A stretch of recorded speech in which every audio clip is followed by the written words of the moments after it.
మరి నేను ఈ వేదిక మీద ఉన్న అధికారులు కొంతమందికి బాధ కలగొచ్చు, కానీ మీకు ఐ ఓపెనర్ కావాలి.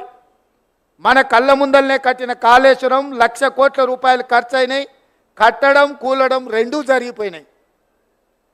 దీనికి ఎవరిని బాధ్యులు చేయాలో మీరు చెప్పండి. పెద్దలు సామెత చెప్పినట్టు పనిమంతుడు పందిరేస్తే కుక్కతోక తలిగి కూలిపోయిందంట. ఈరోజు కాళేశ్వరం అనే ఒక మ్యాన్మేడ్ వండర్ అని చెప్పుకున్న ప్రాజెక్టు ఇప్పటికీ లిటరల్లీ 1,00,000 crores కాంట్రాక్టర్స్కి పేమెంట్ జరిగింది. ఇంకొక 47,000 కోట్ల రూపాయలు నాకు తెలిసినంత వరకు రాహుల్ బొజ్జ గారు చెప్పాలి, 1,47,000 కోట్ల రూపాయలతో కాళేశ్వరం ఈరోజు అంచనాలు పెరిగినాయి. 1,47,000 కోట్లలో 1,00,000 కోట్ల రూపాయలు ఖర్చు అయితే నికరంగా ఆయకట్టు 1,00,000 ఎకరాలకు కూడా ఇవ్వలేదు. 52,000 ఎకరాలు